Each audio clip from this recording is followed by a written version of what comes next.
Hey everybody, oh there I am. All right, starting a few minutes early, but that's okay. Let's see. Thanks for joining me on this stream. This is my first Twitch stream. I just started streaming, I think about a week ago, and I did the first week on YouTube. I thought I would give Twitch a try, and I think Twitch is probably going to end up being the main stream channel for me. I think there's just more tools here for streaming than on YouTube, so I think that's what's going to end up happening. All right. So my YouTube channel is RC's RC Cars, same as my Twitch channel. I am going to use this stream to build RC car kits. That's pretty much all I do. I don't do plastic models or anything else. I just build RC cars. So that's what this channel is going to be about. And for the time being, mainly I'm just going to be building Tamiya kits. And you can see in front of me today, I'm going to start with the tried and true TT-02 platform. I'm going to be building the Subaru Impreza Monte-Carlo 99. So this is an on-road RC car, but it is a rally version of the TT-02. So it does have kind of off-roady tires. You can probably drive this on dirt and also on pavement, but I probably would stay away from pavement. Otherwise, these wheels will go bald pretty fast. And this is one of the easier Tamiya kits to build for the first time. So if you're looking for your first RC kit, instead of buying something off the shelf, you want to build your own, this would be a good choice. And I'll be building other cars here on this channel, other cars I might recommend. And if you have any questions, just put it in the chat. I'll be happy to answer those questions. So I'm not going to take too long to keep chatting. Let me just show you what we're going to be doing. So again, this is the Tamiya TT-02. Chassis is shaft driven, it's 4-wheel drive, and this particular kit I have here comes with the motor and the electronic speed control, also known as ESC. So let me show you everything that's inside. I'm just going to unbox it right now, and we'll talk more about it as we go. I'm not going to be able to finish the entire kit in one stream. I'll probably need about 2 or 3 days worth of 2-hour streams to finish this. It's just going to take me that long to explain everything as I go. If I was just building it heads down, I can probably finish it in one sitting. But I enjoy talking and showing you everything about the kit. So let's do the unboxing real quick. All right.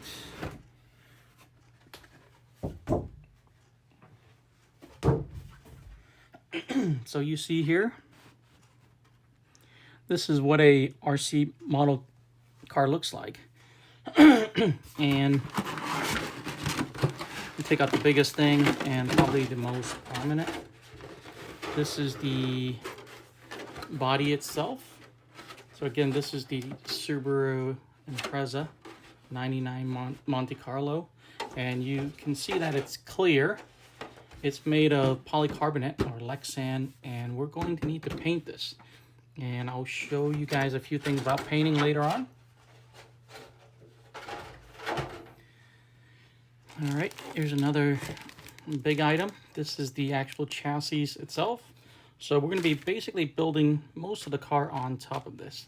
And this is called a tub chassis. As you notice, the chassis has rails on both sides, so it's kind of like a tub. It holds water. Let's put that aside. And RC car models, just like regular models, the parts come in parts trees like this. I don't know if you haven't seen one before, this is what it's going to look like. So each parts tree has a letter. So this is the A parts tree, and each one of these parts have a number, and they're going to correspond with the manual. So the manual will tell me I'm going to need to use A5, for example, so I'll cut that out and get it ready for that step. So this is the A tree. Oh, and the A tree looks like it's going to be the dampers or the shock towers. I think these are going to be the rear uprights. I know that's a diff cover. That's going to be the front hub. And these are going to be the wheel hexes. So, oh, and there's, I think that's a steering bridge right there. So that's the A tree. Let's see what we have here. This is the B tree. And the back side is going to be the B tree as well. There's two B trees. I didn't notice that. Okay, and this is kind of a rubbery plastic as opposed to the first tree, which was kind of, you know, plastic. This is kind of a rubbery plastic. And it looks like the B tree is going to have, that's the front bumper holder. There's some suspension arms. These are the top, these are the lower arms right here. And let's see, I see some damper or shocks components right here. These are the damper bodies. And I also see a couple body posts. All right, and so these are the B trees. And this is the rear spoiler and the side mirrors, and this is the H tree. So it's really nice. It's already pre-painted, but I'm going to have to probably paint it anyway. It looks really good. So these are the body components. And these are the wheels. I think these are true to the Subaru Impreza. These are supposed to be gold, obviously. Yeah, it's kind of more of a, I don't know, muted, brassy look instead of gold, but it looks good. It looks good. I like the spokes. So these are going to be the wheels. And these are the tires. If you notice, these tires don't look like your regular passenger car tires. These are for rally racing, and these treads allow you to drive on dirt or just loose gravel a little bit better than the regular street tires. And this is going to be the D tree, and the D tree has the battery holder. This is the spur gear cover, and I'll go over what everything is.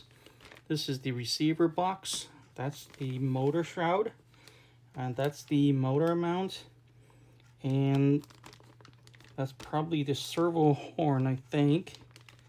Yeah, I think that's the servo horn and some miscellaneous, and there's some more wheel hexes right there.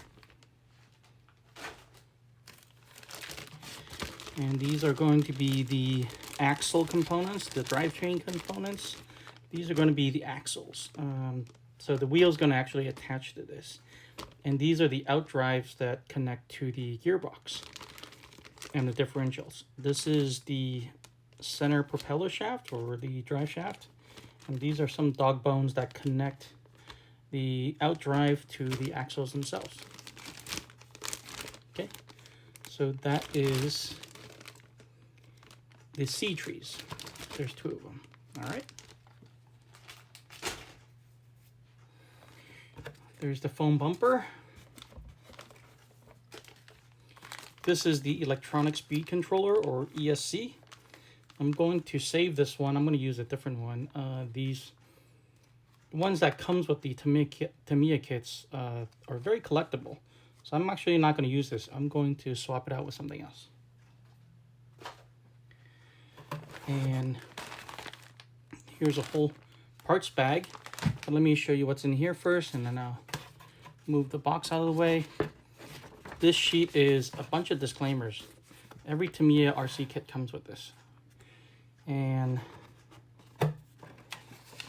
here is the body instructions, how you should paint it, and where the decals go, and how to assemble the mirrors and the wings. This is the four-wheel drive rally car chassis. So this paper right here is going to be specific to the rally cars. I think there's 2 or 3 rally cars. Hey Sandwich, how are you?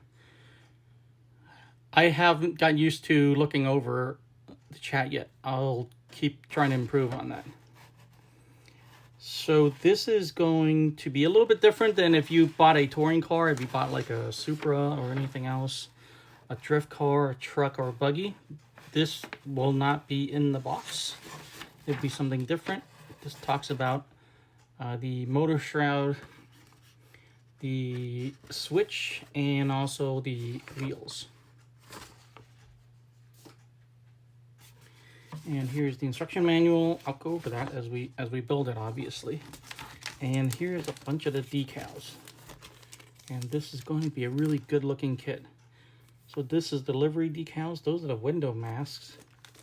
And these are just some of the accessory decals. They're headlights, tail lights, some stripes, windows, things like that. We'll work on that later. Last, let me move the box out of the way. I always forget this. This is the antenna tube.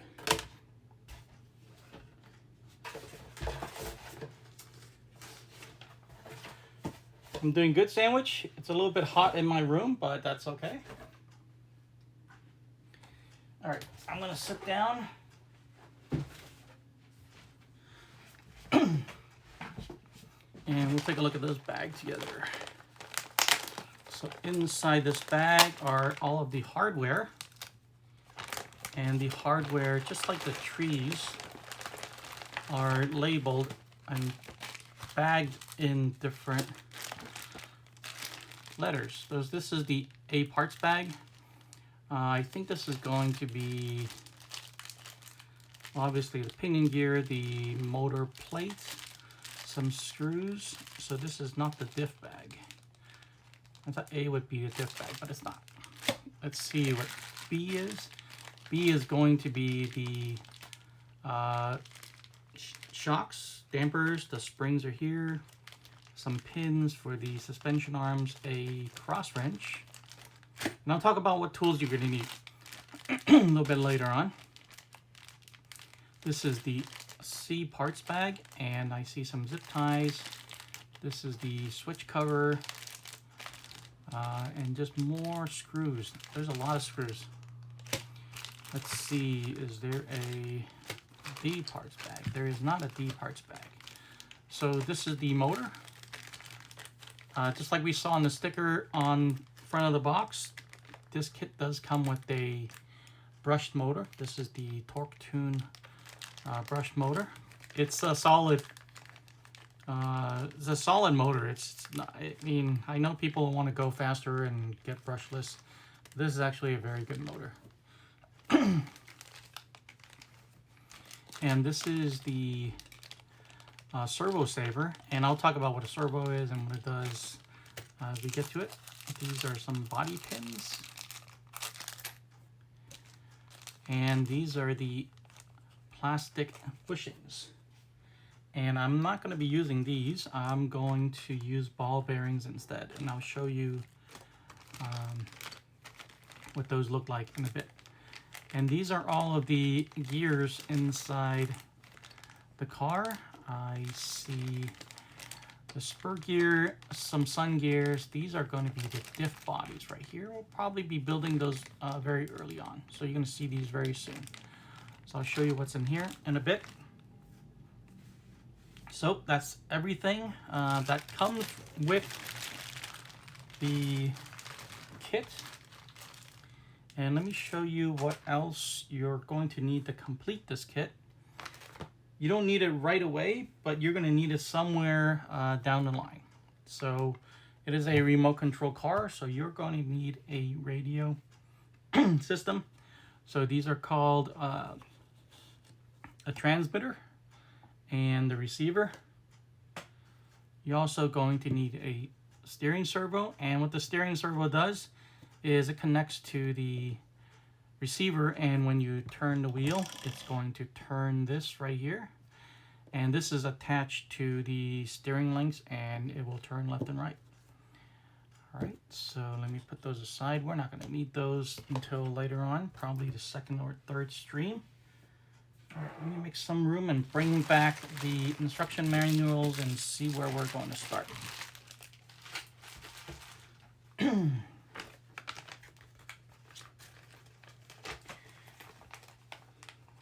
I'm a little nervous. I can't find the bearings. I took it out. It's here somewhere. Oh, there it is. These are going to be the bearings. So they're each different Tamiya kits or other kits always have a set of bearings. So the size and diameter of these are going to be identical to the plastic and brass bushings that came with the kit themselves. And several manufacturers make these. They're just basically assembling a group of bearings that matches these. And this is Jim's bearing brand. There's Fast Eddie, there's DSM, there's other brands. And I just got this because it was just convenient. Probably on sale or the cheapest, I don't remember. So I'm going to use this rubber mat to, this is actually a silicone mat. You don't need this. You preferably have a surface that is not black. I kind of regret getting this in black. You can lose screws very easily on this. Let me show you. I mean, the lighting is a little bit in our favor, but that's going to be hard to see if I didn't have the lights on. Anyway, so I'm going to use this silicone mat. Silicone mat has these indentation grid here, and these are good for keeping the tiny screws kind of in place. And these little pockets, I can keep longer screw shafts or bearings or any other parts that I'm going to be using. And I just kind of like this surface to work on. All right, let me straighten this out a little bit. So I've been crooked this whole time. Anyway, all right, there we go. Did I overdo it? All right, there we go. Okay, so let's bring back the manual.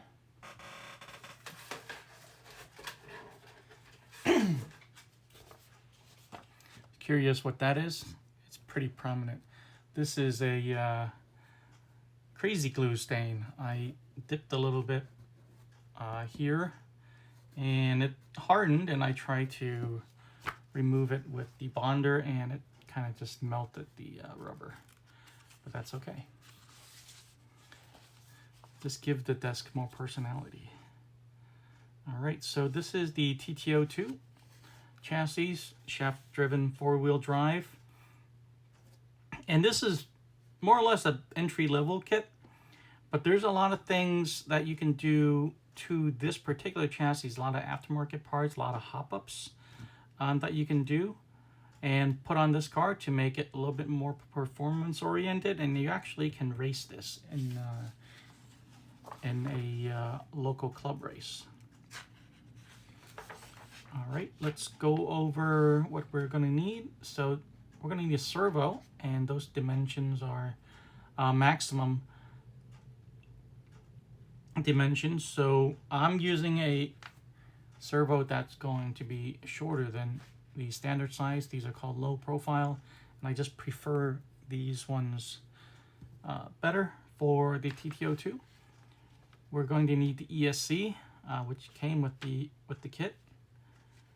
Actually, let's see. The transmitter, receiver, servo, a battery, and a charger.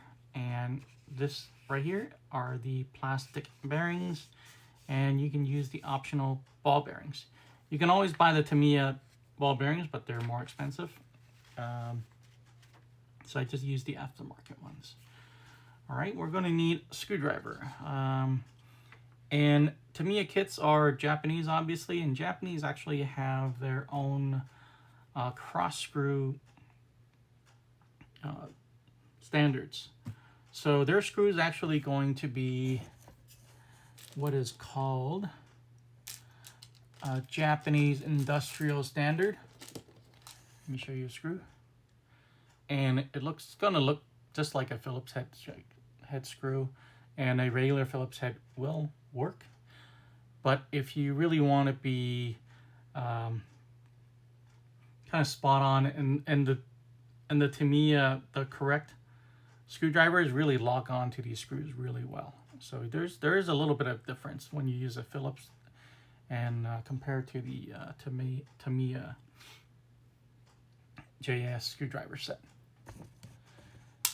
And this is my first dream, but I will try to build a resource page or Amazon store page where you guys can find everything I talk about.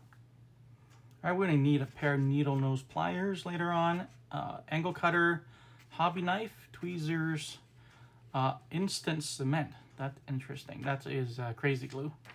And oh, that's for the tires.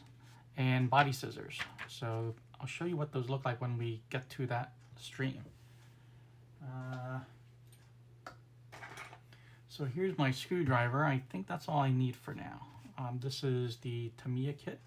It comes in this little carrier, and it has the hexes and hex drivers, a flathead screwdriver. It comes with the whole several removable tips for you to exchange. Comes in handy, and there's some precautions. You should read everything before you start building. So this part right here is important, and it's actually step one. So when I said this particular TT-02 can be several different variants, I wasn't kidding. You can build this as a standard touring car, just with like a normal car body, or even a GT race car body. You can build it with a shorter wheelbase body, like a 240X, Datsun 240Z. You can build it low, you can build it high, and you can build it standard and wide. Wide would be like the Porsche 911, where the body's a little bit wider and you want the wheels to kind of match the wheel wells. Then that's when you would kind of use the actually a little bit thicker hexes to let the wheels stick out a little bit more. The high and low are going to be achieved by flipping the uprights upside down, and I'll show you that when we get to it. This is the Rally Edition, so we're going to be building it with the high stance. And I believe the wheelbase is just going to be the standard wheelbase, 257. So this is important. Based on whatever kit you're building, I'd say 90% of all of the TT-02 kits are identical. I think with the exception of the R variants, S variants, and maybe the FT.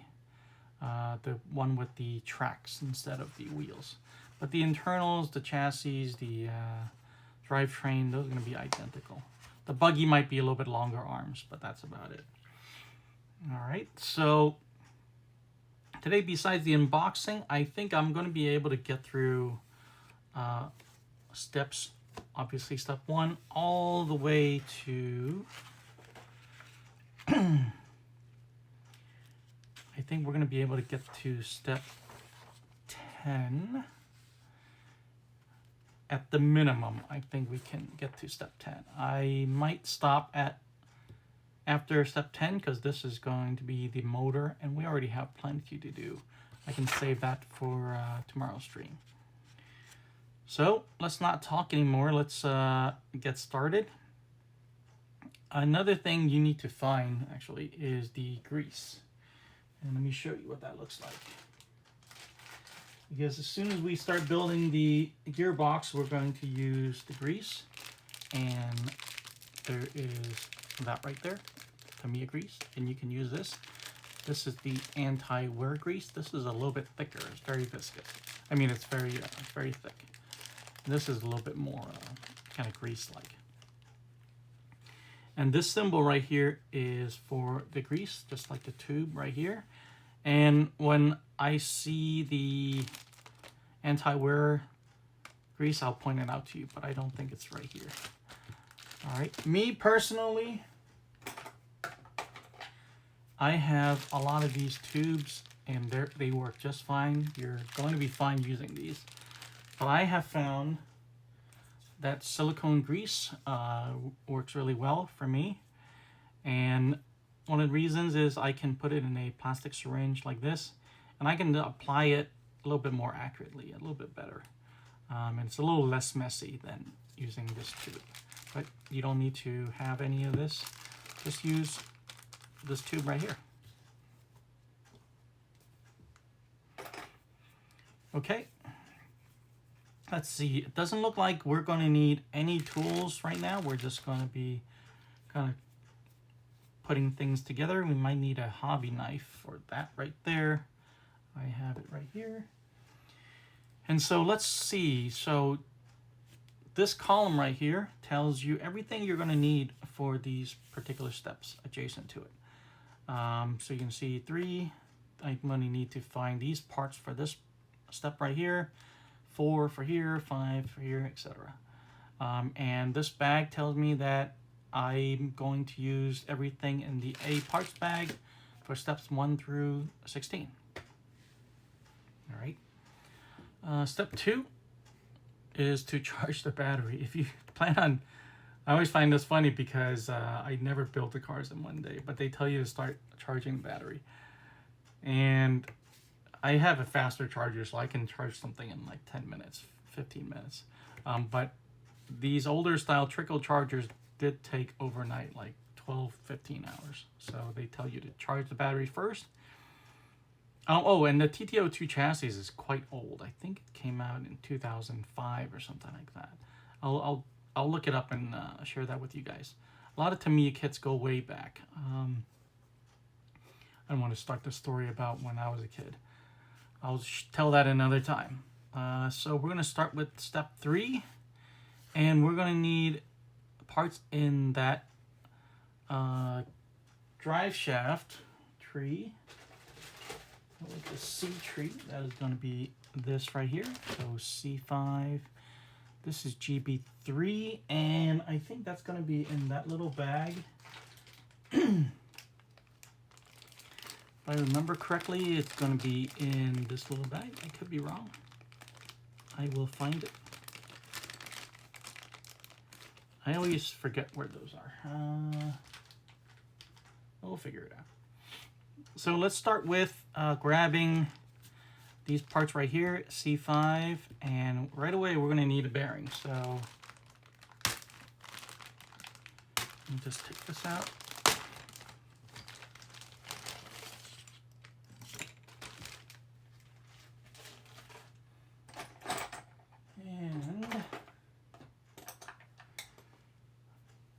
Where are the bearings? Right here.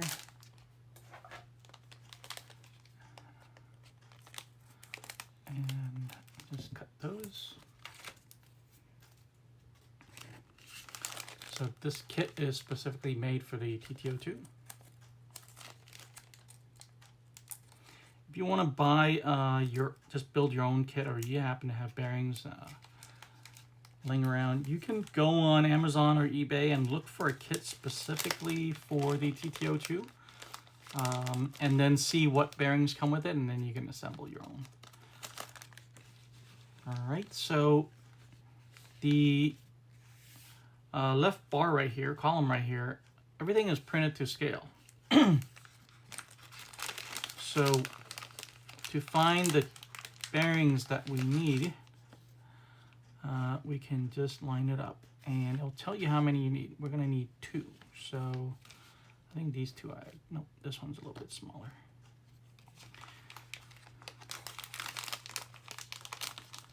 It's funny, I built the TT-02 just maybe a couple months ago and I kind of forgot already.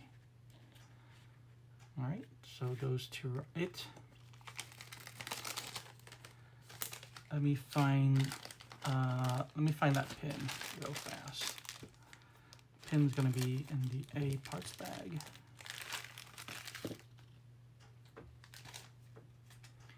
This little wrench, don't lose it. This is for the pinion gear. The pinion gear has a very small grub screw. We're gonna need this little wrench to tighten it later on. So again, there's the grease, there's the anti-wear grease. And let's see if I can spot the pin. It's going to be right here in this little bag. Right.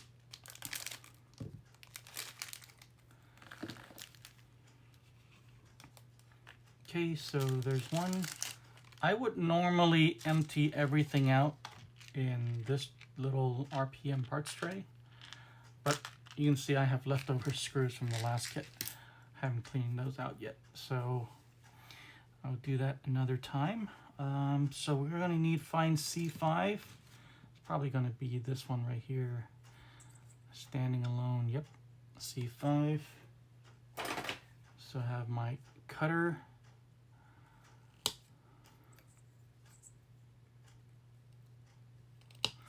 Again, I'm going to try to build a resource page by tomorrow so that in the next stream you can see all the tools I use and you can get some for yourself. Okay, so that's a C5 right there. I have the bearing and we need to find GB3. Oh, hey, you said something here. Look, I didn't know the left column was to scale. I'm taking my best guess. Yeah, it's very convenient. They really thought things out. Hey, oh, hey, here it is. I was going to ask you, Sandwich, where that part was. I remember it wasn't anywhere in the trees. I remember it was kind of an odd place, so I'm glad I found it. All right, put those aside. Okay, I don't want to lose anything. Okay, so let's go ahead and do this first. I'm going to need this, a bearing, and this. For this GB3, I'm just going to trim this off. Little extra piece that don't need. So it looks like this. And you notice here, there's a little concave kind of groove right here that goes all the way down like this. And that's actually going to be for the pin to sit flush on. So you'll see what I'm talking about when we get there. So we're going to put a little bit of grease on the shaft here. Right there near the drive cup.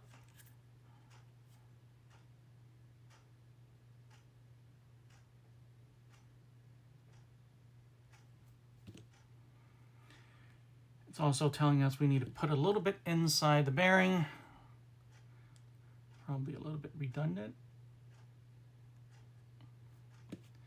We're going to slip that on.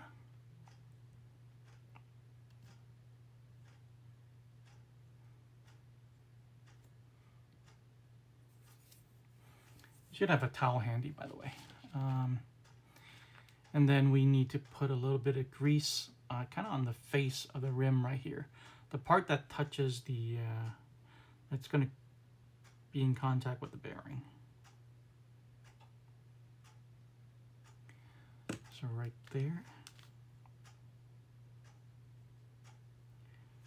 Okay. And then we're going to insert that pin very soon in the next step. But let me find the spur gear. So here is that spur gear, GB5. And if you notice, This side has a groove, and this groove again is actually for that pin, and the other side does not. Going to need a bearing, and then the largest of these bevel pinion gears. So you're going to find there are several, and these are smaller ones are on the tree, so you're not going to get them mixed up. It's going to be these two bigger ones. All right, so let's start with this. Let's put that pin in, and you want to put it in horizontally, because if you put it in vertically, it's just going to fall on the ground. So, oops. But first, you want to line up the hole with that groove, so it will sit flush in there and go across. So it should look like that. Let me check out the stream quality. Yep, I hope you can see that. It's sitting right in the groove. I'm going to put a little bit of grease just in front of it. I hope the pin doesn't fall out. Okay. And then I'm going to slip on the spur gear and make sure that groove lines up with that pin. And I don't know if you can see that. I'll line up and then push all the way in. So if you did this correctly, it should be completely flush, like that. Can you see it? Yeah, it should be completely flat right here. Flush. Right here. And then we're going to need the bearing. Again, put a little bit in the middle of the bearing.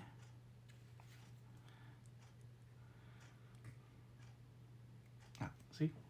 Very messy.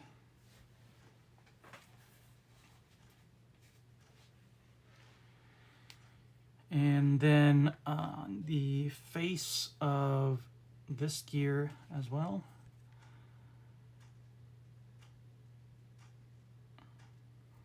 That's why the syringes come in handy. It's a little bit easier to apply and it's a lot less messy.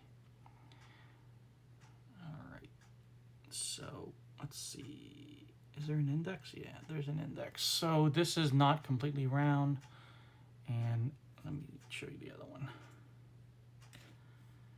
And if you look in there, there's actually 2 square sides in there. So we just need to keep turning it until it lines up. And it'll go all the way down. So when you're done with step 3, it should look like this. And this will fall out if you tip it over. So just gonna leave it right here. Let me see if I can find the armorer's block. Let's see, it's right here. I like to use this when I'm building diffs and gearboxes. This is a armorer's block. Armorer's block is for gunsmithing, but it comes in really handy for building building diffs, just like that, and keep it upright. Okay, what's next? Step 4. I really wish I could use that tray because I don't need any of this right now. All right, so step 4, we're going to do the other end of the shaft. So this is what we just built. We're going to have the drive shaft right here, and this is the other end. This is going to be the front of the drive shaft. So let's put this part together. That part is this right here. So it pointed out that we need to make sure if there were any spurs on the end of the drive cup right here, you would want to trim it off. But I'm cutting it pretty flush. But I'll double check. So the reason is this is going to spin very fast and it might come in contact with the sidewall of the cover. So that's why they want you to trim the excess off. Plus you don't want something to spinning so fast be not even, the weight's not evenly distributed. So that is the shaft, and all we're doing is putting in 2 bearings and this gear on the other side. So let's find 2 more of those bearings. And sub 4 bearing is going to be the same bearing, BB2, BB2. We're going to need 2 of these. Time flies when you're streaming. I've already streamed for 40 minutes. At least you're working on a proper surface. I've been sitting in bed. God. I don't know how you do it, because that softness would bother me. Don't you have a dining table or anything you can build on? Because that'd probably be the worst place to build a kit, on a bed. All right, so there's 2 of those. And we need to put some grease at the very end right here.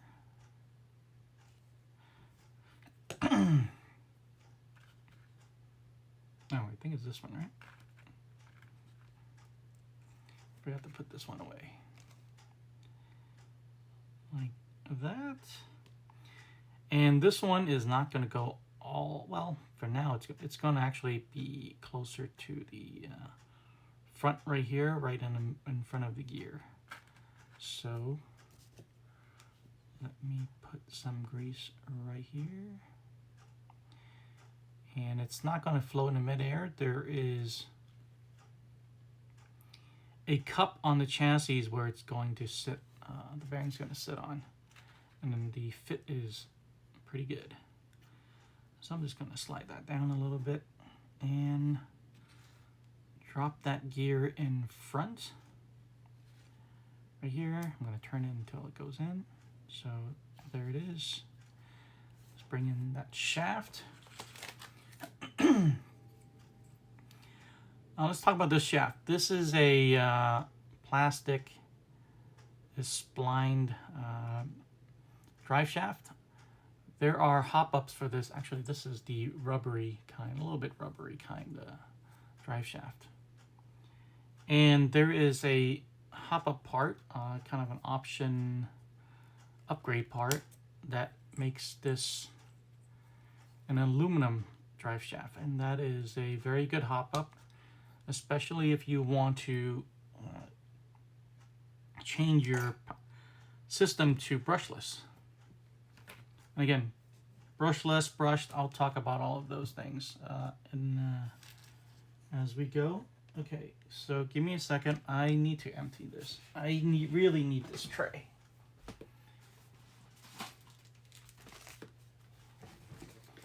Sandwich bags are your best friend when you're building kits, because there's so many screws and everything's so easy to lose. Okay, there we go.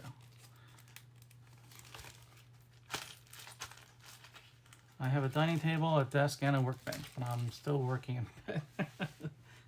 Well, then doing it to yourself then. Hope you don't lose anything.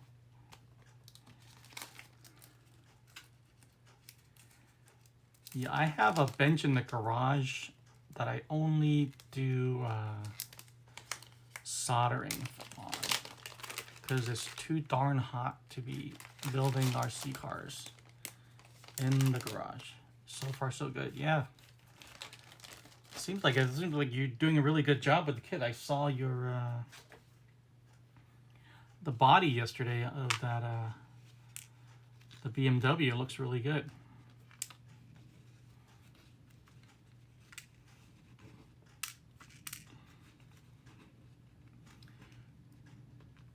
If you're looking in the chat who I'm talking to, Killer Sandwich and I belong to a RC car Discord server, and it's a great community. There are so many people in there, RC car enthusiasts. Actually, not just cars, boats, planes, pretty much drones, pretty much anything RC. And that's also something I will put in the resources when I get a chance to build it, put it together. Yeah, I'm happy with how it came out. got all the upgrades from the race chassis. Yeah, that's gonna be fun. I'm looking forward to you driving that, because I have a great time with that. We're talking about a Kyosho FW06. And now I'm going to need that chassis at the bottom of the pile. And let's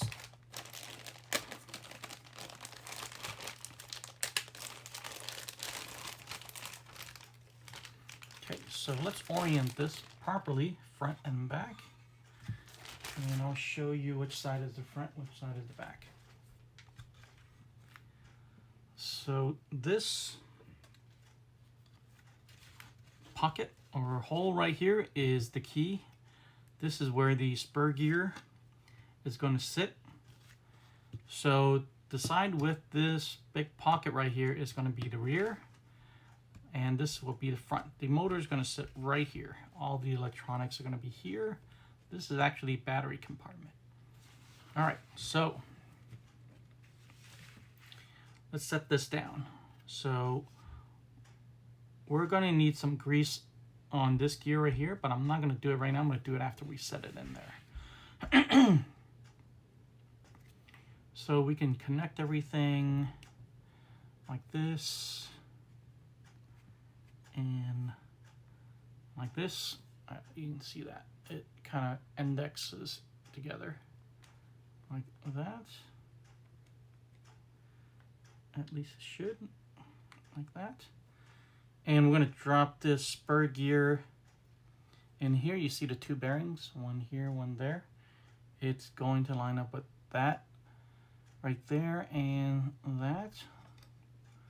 So you need to make sure it sits in there. And then the front, these two bearings are going to sit in here and there. So and that's what it should look like. It should spin freely. You should be able to see the bearings sitting very snugly, and actually shouldn't spin. The bearings shouldn't spin, and it should be completely flush. The bearing shouldn't spin because the shaft is spinning inside of the inside the bearing, and that's where the friction is. It's not the outside of the bearing. So we're going to need this D2 part right here to cover and lock this bearing in. So let me find that D2.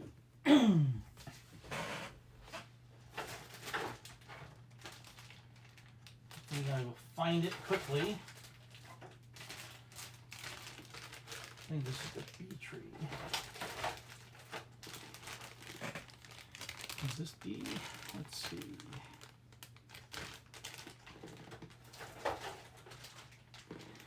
As you can tell, this is not rehearsed. Oh, there's D. Okay. I've built several TT-02s, but again, I just built other kits and I can't remember everything.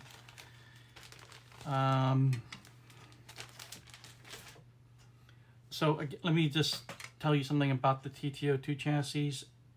It comes in different variants. They have one of a touring car, of course. They have this rally version.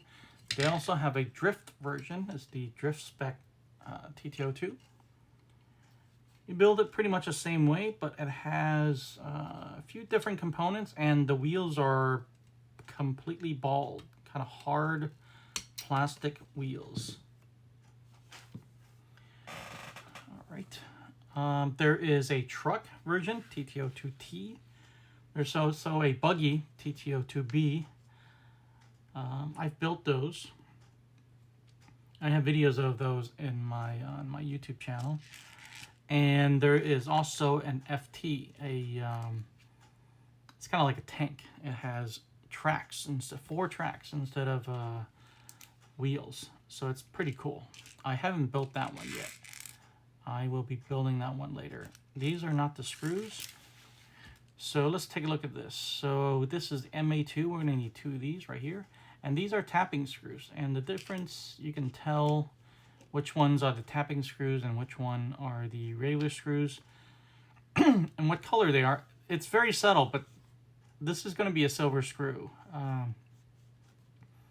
It's going to be one of these. And later on when we come upon a dark screw, you can actually tell it's going to be one of these different ones.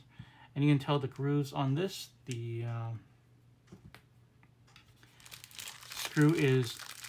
grooves are going to be farther apart like this, and some screws are going to be a very tight spiral.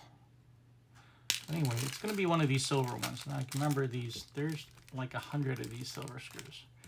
All the same size, and they're used throughout the whole kit. Right now we only need 2. I ran it on Sunday for a bit, but the one way in the transmission wasn't grabbing. Ripped it apart. Yeah. My car's still fairly new. I don't think I have a full gallon through it yet. The FW06. So I did kind of try to take it apart and grease the bearings and stuff like that, but I don't know if you saw that stream or not. I wasn't successful because I didn't want to take apart the whole electronics compartment. That would be a lot of work, and I don't want to do that on stream. So I kind of gave up on trying to do maintenance on the FW06 until I have the replacement electronics. I want to replace the servos just like you did, and also get a lithium phosphate battery rather than using the 4 AA's. I also want to get a better radio. So I want to change all the electronics at once, so I'm going to hold off on messing with that car. I'll still drive it. I'm just not going to do any hop-ups to it yet. But if you do come to Revelation, let me know. I'll meet you there. I had to take that apart today. Yeah, it was a pain. Yeah, I looked at it. I was like... I looked at it on stream. I was like, there's no way I can do this. It's going to... Even with the manual in front of me, I wasn't real sure if I would be able to put it back together easily. And we also need to put some grease on the back gear right here. So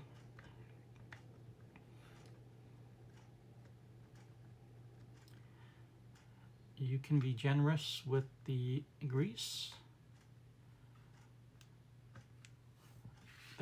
This thing is going to spin very fast, and you want it to have as much protection from heat and friction as possible. All right, we're done with step 5. See, we're moving very quickly. So this is my first stream. I have no idea where to look. How many people are watching? Oh, 2 viewers. One of them is me, so it's just me and you, Killer. Sandwich. I want to call you Sandwich or Killer. All right, here we go. So step 6 is going to be the differential right here.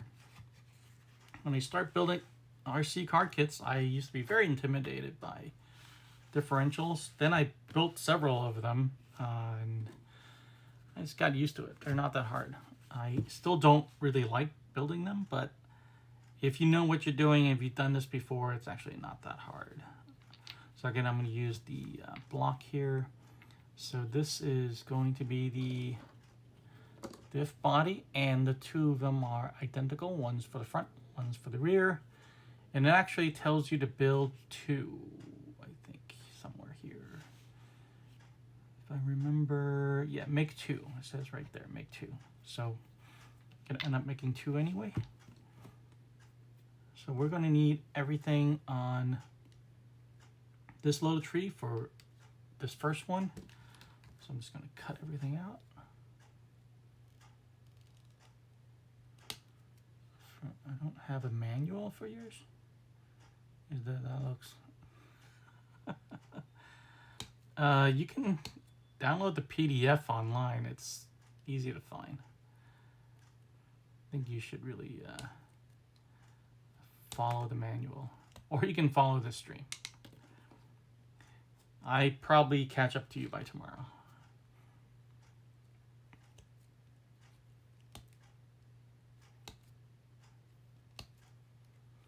Oh, hey, Vaughn. RC Build Final, someone did it. I've been wanting to do this for a long time. I had my YouTube channel for 2019, so it's been 3 years, and I've been I watch Twitch every day. I watch other people play video games and chat. I always thought it was a good platform to make content. But I was always afraid of live streaming is not going to go well. What if I don't know how to build something, or I screw up and I'm telling people the wrong thing? But after a while, got a lot more comfortable. And now we're here. This is actually my first stream on Twitch. Last week I streamed on YouTube. And I think this is going to be my new home for streaming, because there's just a lot more tools on Twitch for streaming than on YouTube. So make sure you follow Vaughn's and tell your friends. Tell your other RC car friends that I will be here doing this. I will probably build up to step 10 today. Whenever 2 hours is up, I'll keep going. And then tomorrow I'll be back to keep building. So I need to put grease on all 4 stems. So I'm going to do 3. And then hold it by one of the gears to grease the 4th. I'm still saving to buy drift chassis. Which drift chassis are you going to buy?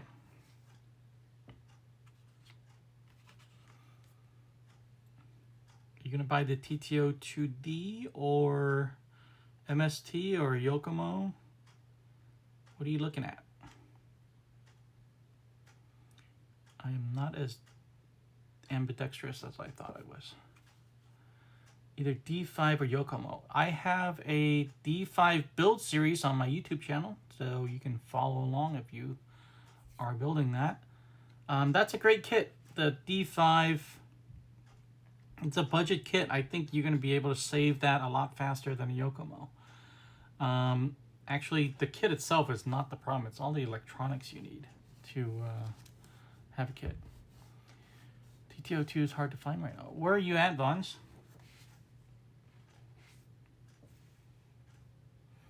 All right. So while I talk to Vons here, I'm going to lay down this bottom sun gear.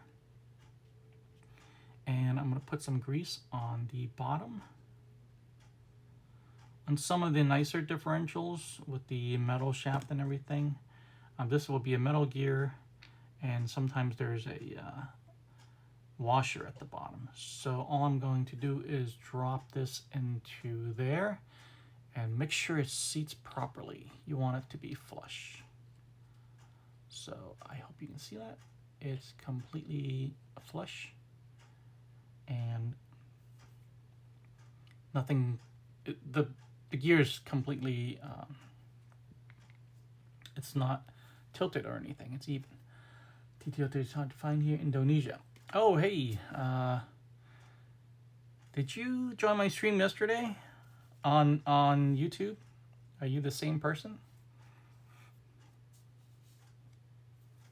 Oh, I'm sure the D5 is popular all around the world. It's a very good drift chassis, and for the price, you really can't beat it. So all I'm going to do is, there's 4 ends of the stem is going to match up with these 4 grooves, and we're just going to drop them in. Notice I have not, actually, before I do that, I'm going to put some grease on the face of this gear. And now I'm going to drop this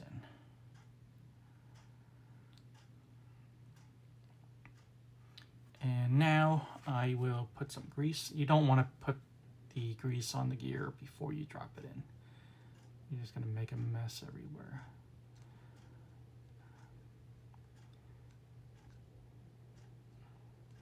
Alright.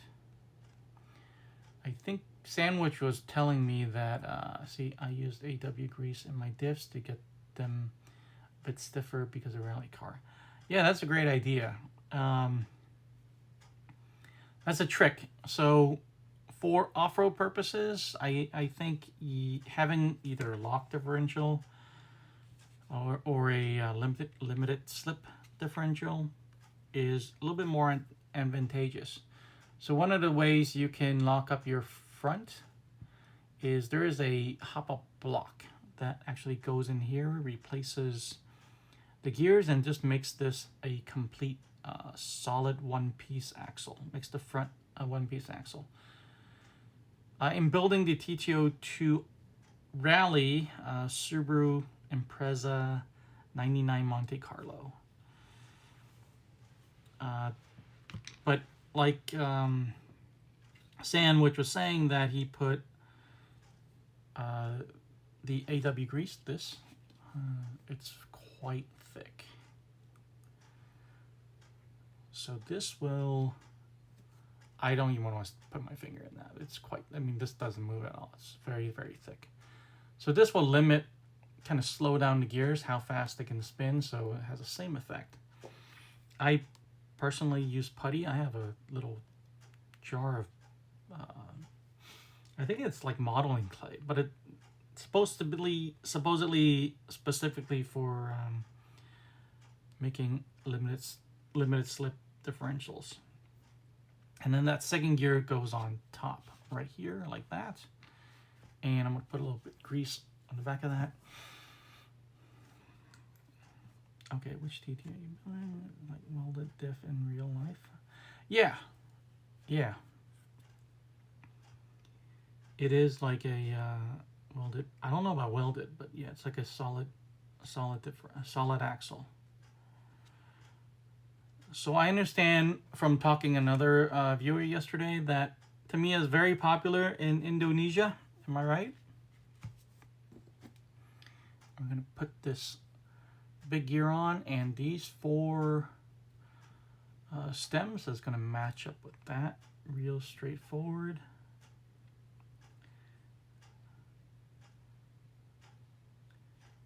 All right. That. And now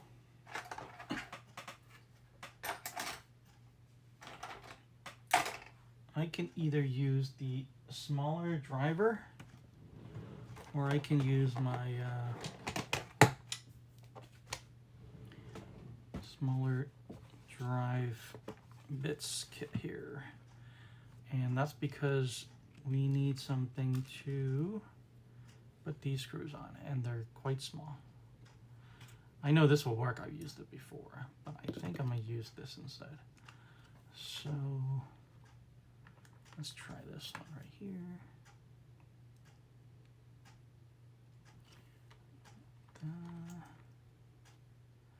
Let's try this one. Yeah, that feels really good. All right. A mini four-wheel drive competition again here. Oh, nice. What part of Indonesia are you in? Are you at? I really only know Bali, so I'm just going to look it up after you tell me. If you're not from Bali.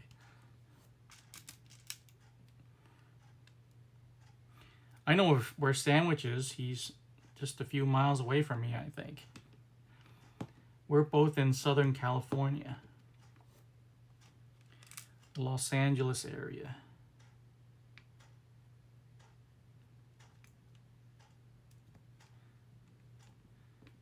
Far from Bali. Bandung. Give me a second. I will Google that.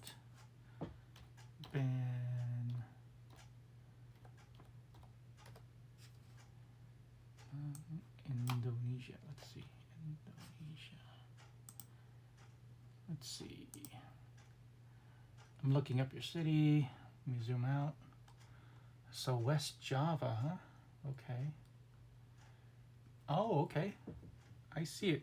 Kind of on the west. West of the country of Indonesia. I really wish I lived in LA. I can't complain. I think Southern California is probably one of the best places to live in the world. I think probably rivaled only by maybe Hawaii. The climate here is good. It's hot sometimes, but it's dry. And there's a lot to do here. And there isn't a lot of people like in New York. Whoops. Lot to do in New York as well, but there's also a lot of people. And it snows. I'm not a snow person. I can deal with the heat more or less, but I don't want to freeze to death.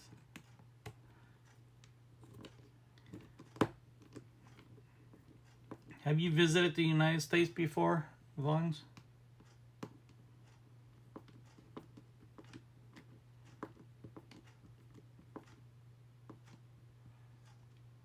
Ah, yes. So do you have any RC cars already, or the drift car is going to be your first?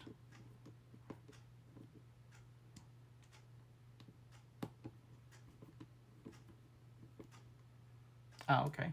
No worries. So how soon do you think you'll be able to save up enough to get the D5? Oh, and there's several variants of D5, by the way. I don't know which one you're going to get. I have the D5S. There's the MR or M, the mid motor.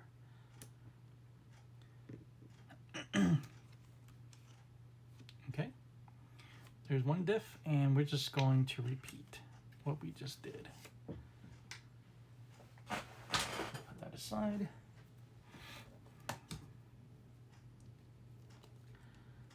First, cut out all these small gears.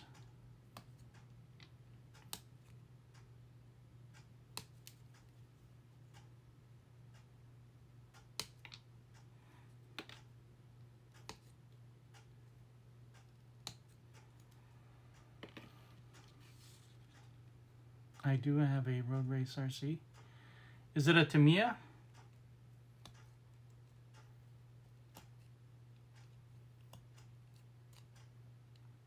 Oh, first kit. Okay, that one is just a figure now. Okay.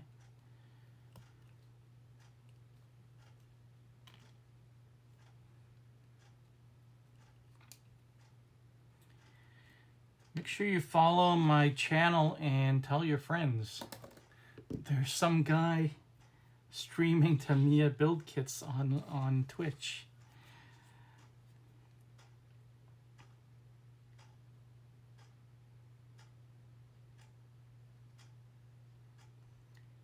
Like I said, I think this is going to be my permanent home for streaming.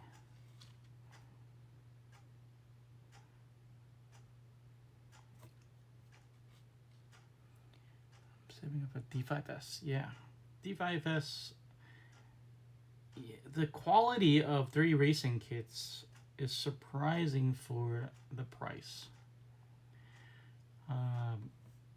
The D4, I have, how many kits? I have 3 racing kits, and I bought 2 more. I haven't got to them yet. So I have that XI Sport. I think that's what it's called. XI Sport NU. I have that. I've had that the longest.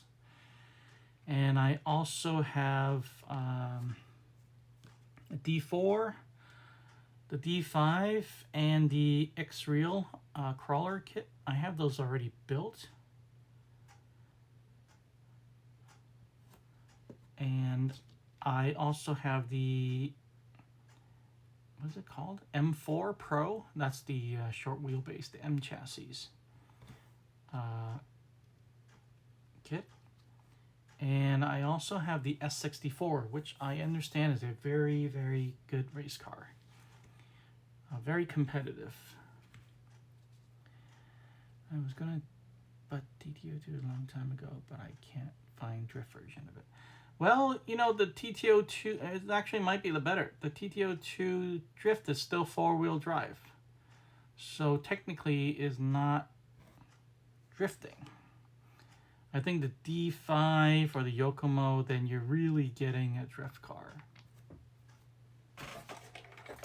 The downside of that is if you find out you don't like drifting or it's not as fun as you thought it was, you really can't convert the D5 and the Yokomo to be a race touring car.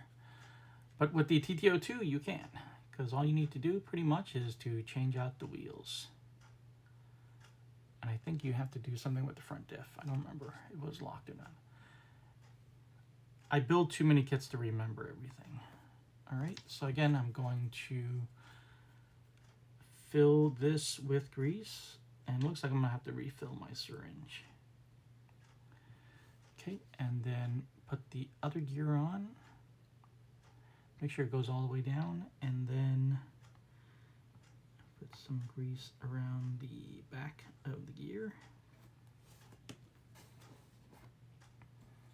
And I'm going to put the cover on. Again, these 4 grooves line up with those right there.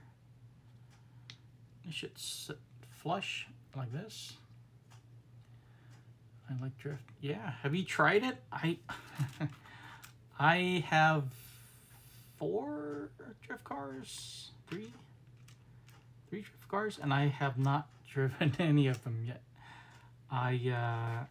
You can see I'm a content maker.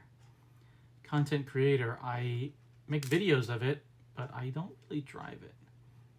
I used to drive a lot more than I do. I used to go to tracks and race even. But I have found that I enjoyed building the kits more than I do driving it. Speaking of front diffs, the RTR has a spool, not a front diff. So the race chassis has a front diff. Might swap them. Race chassis. I don't know what you mean by race chassis, Sandwich. Were they different? Did you get the both? You got two cars yesterday or Sunday. Were they different? Oh, but I watch a lot of RC. Yeah, drift. I mean, I've been to the drift track, and it's a lot of fun to watch. It's a ton of fun. And the track footprint is so much smaller than anything else, so you can do it at home, you can do it in your garage. There's just so much more space to do drifting. Yeah, and it is absolutely cool to see those cars kind of slide sideways. And I think the drift guys are just as fanatical about scale detail as the crawler guys. The carbon one is a completely different chassis. That's Kyosho race. Oh. Darn it, I should have bought it then, Sandwich. And most components as well. Oh, okay, very cool.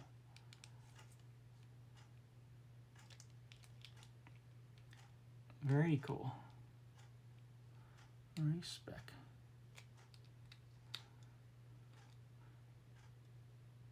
I'm really hoping, Sandwich, that my channel takes off, or I'm able to sell some of my RC cars, save up enough money, and get a Mugen. Get a proper nitro touring car. These chassis and top plates are entirely... Really? Huh, that's interesting. Because I asked the guy, not the tall skinny guy, I asked the other guy what that was. I thought it was a Mugen because of the carbon fiber. He said, no, it's just the Kyosho. Actually, you know what? He didn't say it was the Kyosho FW06. He just said it was a Kyosho something. So Man, you got a great deal then. Race spec one can't use a stock motor. It requires a 4-screw motor. Mount motor with exhaust. Rear exhaust. Oh, that is a fancy. Oh, that is the. Okay, I know what you're talking about now. Wow, for $100. I think that kit new is like $600 or something like that. Wow. Wonder why that guy sold it. Well, he probably went to a Mugen or something. He just want to get rid of it. Okay, so let's move on to step 7. We're done with step 6. Let's move on to step 7. You should have both diff built, and this looks like it's going to be the front. Does this say front? Attaching the front. Yeah, so this is going to be the front. So this is going to be this side right here. And it's saying note the direction. They mean this direction of the differential. It will fit both sides, but they want you to put it in this side. And I'm going to need 2 bearings. And I want to use this Evo 5 body on that touring car, or make a new one. Oh, the Evo 5, I mean, those Evo bodies look really good. They're just tall. They're not very aerodynamic. Those Evo bodies. It reminds me of the BMW that Sandwich just built. I personally like GT bodies, those flat aerodynamic ones with the big spoiler. Those are my favorite bodies. All right, I'm gonna put a little bit of grease around this collar right here. A little bit easier to do than put it on the bearing.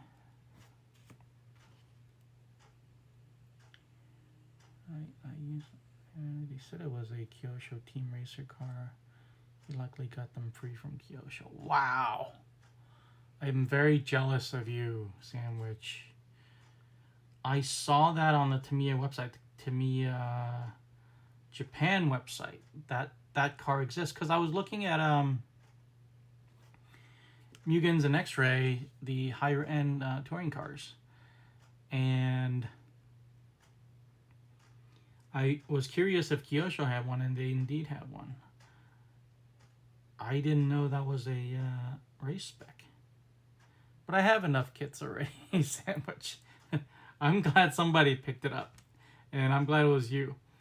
Because then I will see it in action one day. Hopefully. Alright, now we're going to drop the diff in like that. Again, make sure you put it in the correct direction. I'm going to hold... Actually, nope. We're going to close it right away. So I'm going to grease this. If we're not going to close it right away, I would have held off on putting grease because it's really messy. So let's find this first. A4. I do, but my dad don't. I use it just for holiday RC play and stuff. For me, I wish I can compete. Yeah.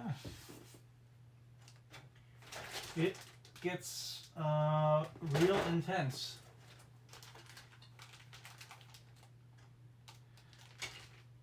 I like competition. I like it's gonna be this right here. I like racing. It gives everything a purpose. Bashing is certainly fun. It's cool. I still do it, but I just feel that racing and tuning the car especially is extra fun. I think I just like tinkering with the car and building the kits. I think I enjoy that the most. And before I close this, I need to make sure this bearing is seated all the way. So make sure that is seated all the way down on both sides. And I'm just going to trim this little excess off.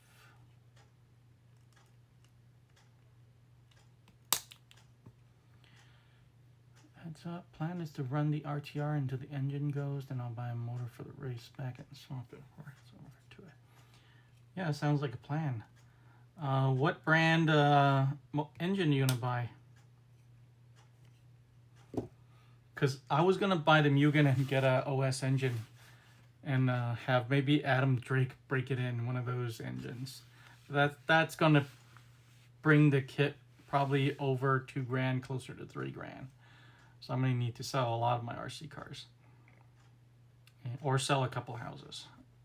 So I'm gonna put that cover on there and find four more of those silver screws.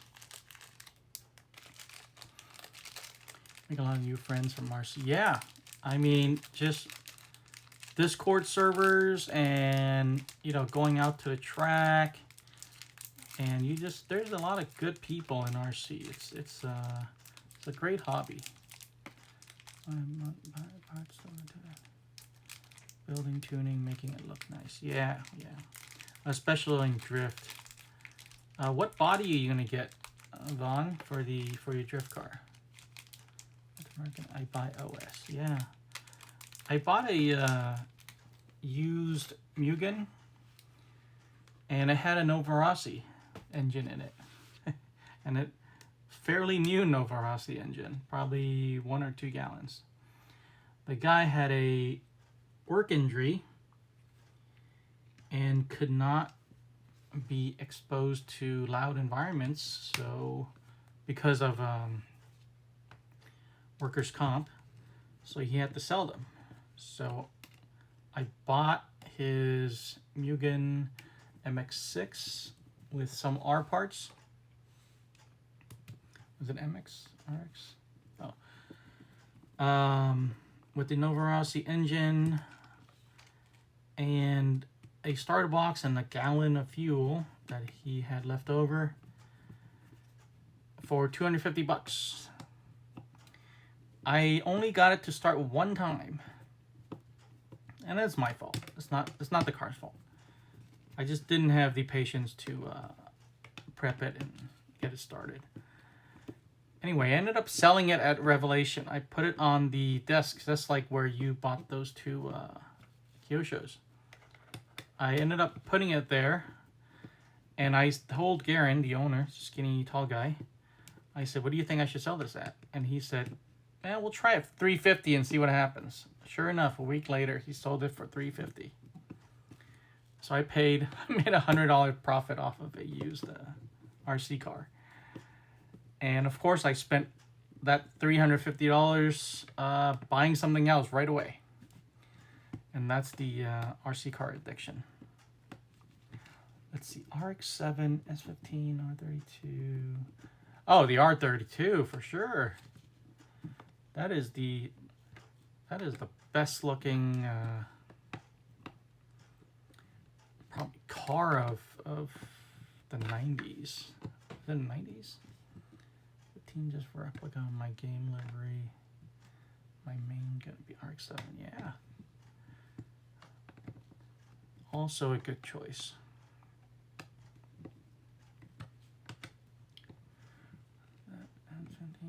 That's a great deal. RX-7, R32.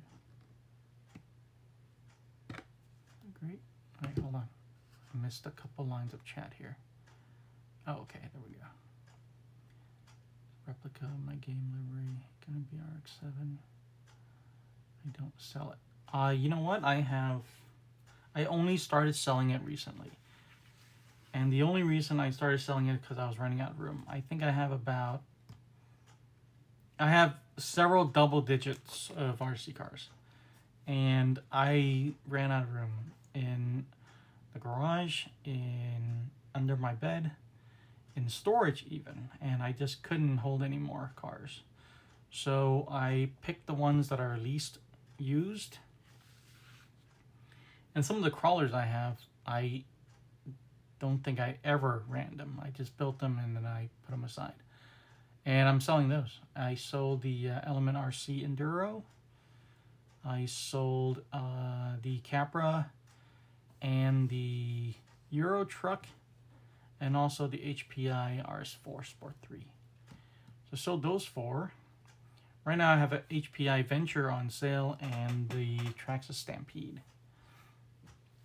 16 cars. I've been debating some HPI Baja 5B Flux, but I don't want to let it go. I don't know. If it's just collecting dust, you might as well get something you'll use.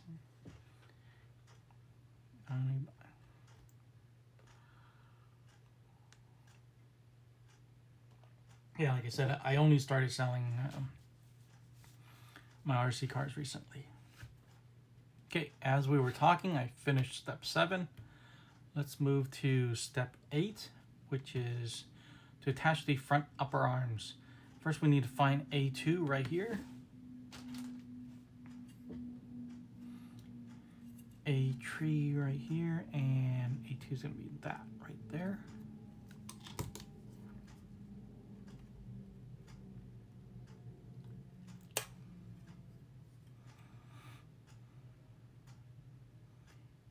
I just can't find the car anymore, and I do like it. Yeah. Hey, what's your favorite livery, Sandwich? Mine is the Marlboro. The red and white Marlboro livery is my favorite. I think followed closely by the Martini livery, the red, white, and blue Martini livery. And also followed closely by the Golf, that light blue and orange. All three of those are very attractive to me. But nothing's better than the Marlboro. Oh, what am I doing? So this piece actually belongs here. Like that. And these two grooves, their screw holes going to match these little mini towers right there. Sit snugly in there, and it's going to be the same screw. Going to put those two in. Don't worry, man. RCs will be there forever. Whenever you're ready, they'll be there. And I know the pandemic actually helped the hobby quite a bit. Everybody was locked inside, nowhere to go. A lot of people bought RC cars and just played in their backyard. So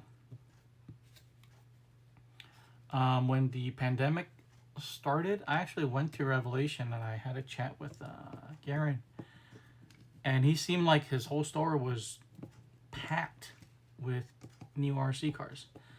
And I asked him, he said, the pandemic has been really good for him. He stayed open. He said he was an essential business because he sold sodas and stuff. And he stayed open. And, you know, he had social distancing and mask requirements in the store. But he was making money hand over fist selling those kits. Because he was open. And it was outdoors. So, you know, some of the indoor tracks couldn't be open, like OCRC couldn't open for a while. And then when it did open, not everybody went back right away. But I think Revelation was open the whole time, and people went there. I remember I actually went there a couple times during the pandemic. I might go to Super Basic and say that Burns liver. I don't know what that is. Oh, okay, the blue one, yellow one. It does look great. Off the top of my head, like, oh yeah, your WR8 looks great.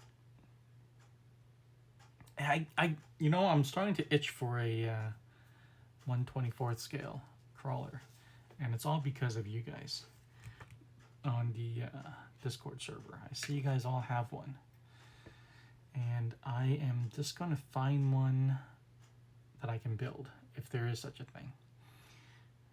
And let's see. So that was this right here. I hope this stream is engaging for you, because it seems like I'm just talking to you guys more than I am explaining the kit. I hope this content, when it gets archived in YouTube, people will still watch it for content and not just wonder why I'm chatting the whole time. Alright, I made 2, and we're going to need the 2 arms. I know those 2 arms, B13 is going to be in that soft plastic tree. And the A7 is this right here. Yep. This is the damper stay or shock tower.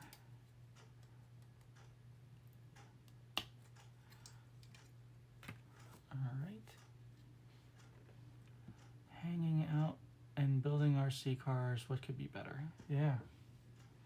I was very envious. Who was it last night telling us his girlfriend, or 2 days ago, girlfriend also got a TRX4. I am very envious of that guy. Because having a supportive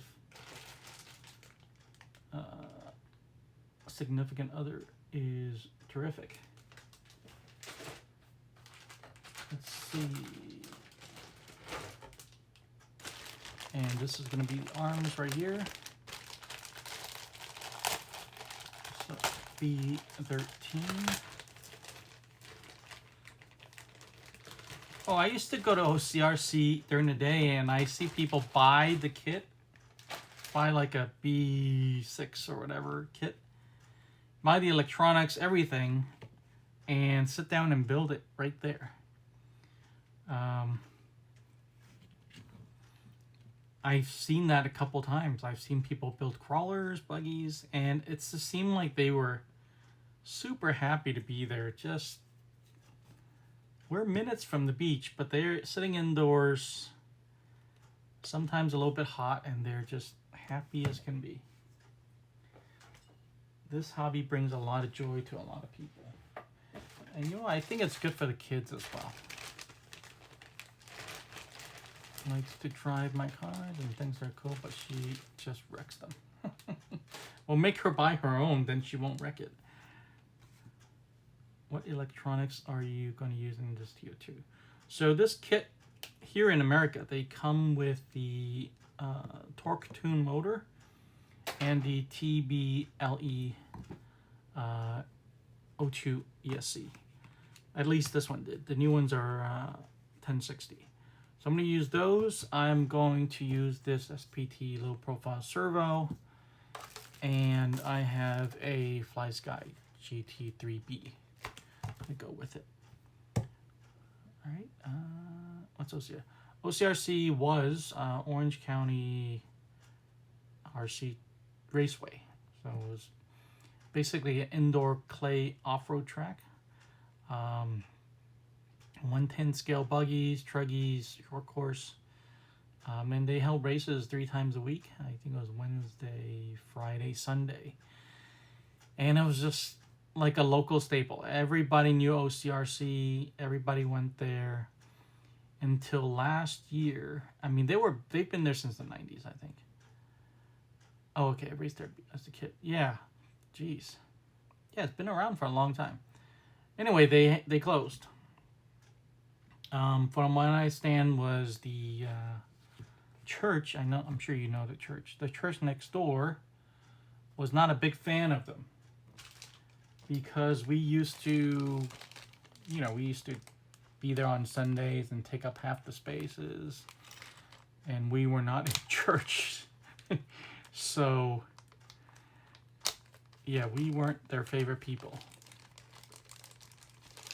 So they what I understand is the church approached the landlord and said, when their lease is over, I'll pay more than what they're paying, but I want that spot. And the landlord,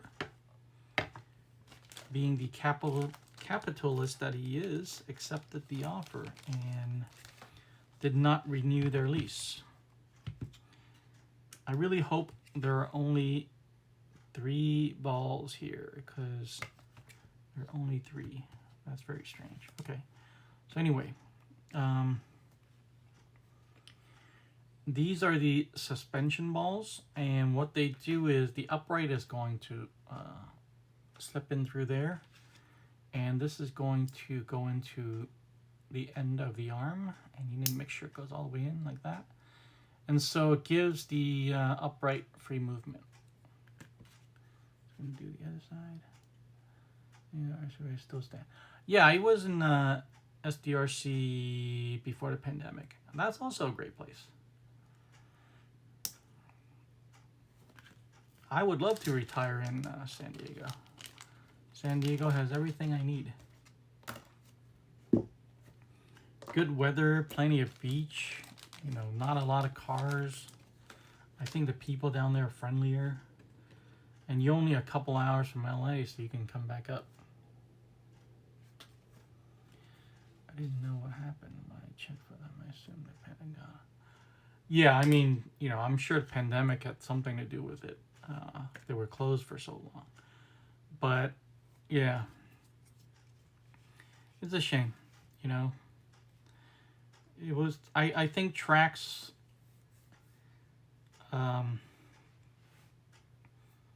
so much good comes out of them because you attract kids into a wholesome hobby where they learn a lot. They learn about, you know, racing.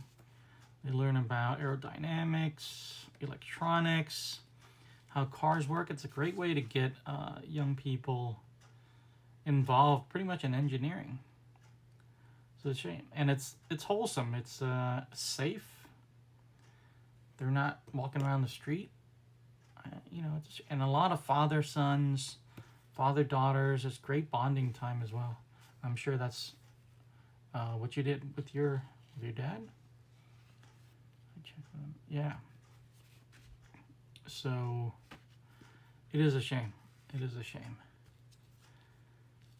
Another one bites the dust.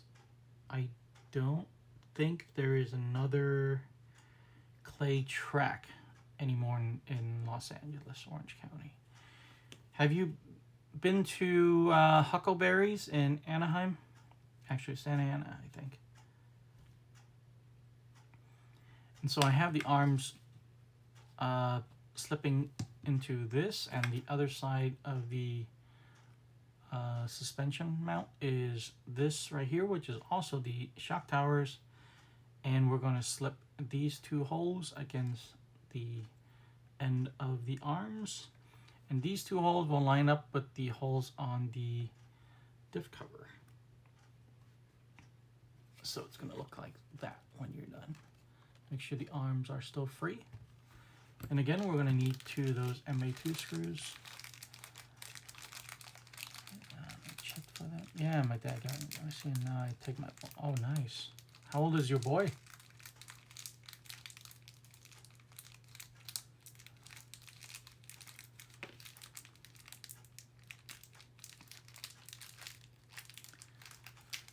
Yeah, check out Huckleberry's. It's an outdoor off-road track, 10 scale and 8 scale actually, but no nitro.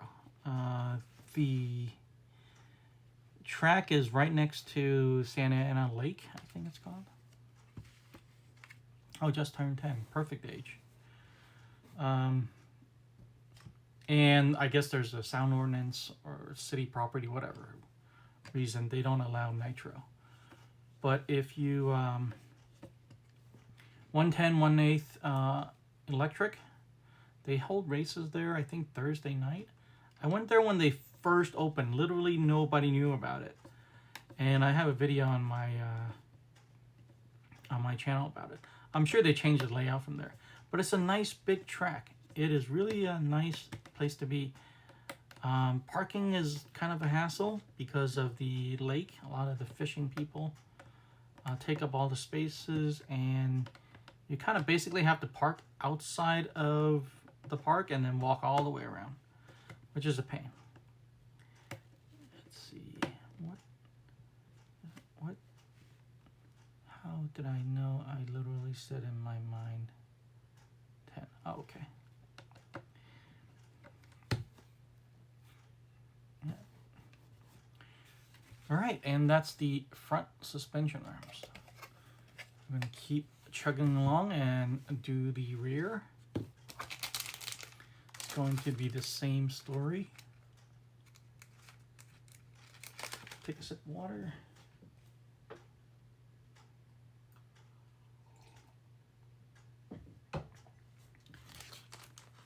Hey, really, streaming, building a kit, and just chatting with you guys, time goes by really fast. This is a lot easier than I thought it was going to be. Let's see.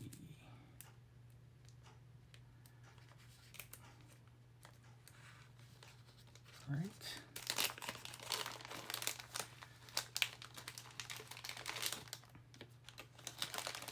and stream. I think I'm going to do a lot more streaming than I am making videos from now on.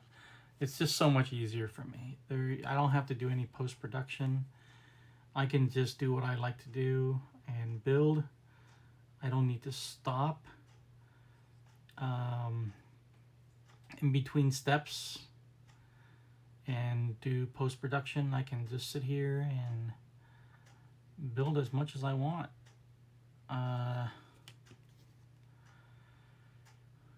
I'm streaming in the evening for two reasons.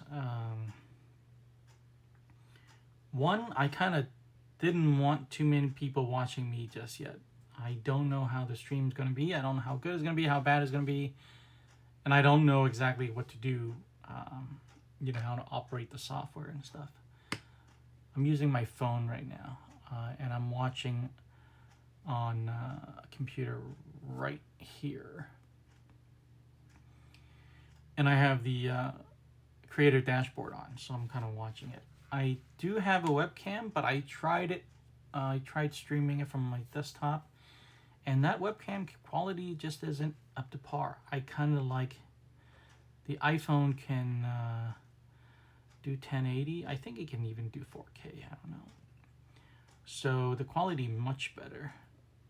I've been using the iPhone for videos, and all the videos look, I mean the colors all look very vibrant. And the lighting as well. I mean, it just makes the videos look really good. Let's find the other cover.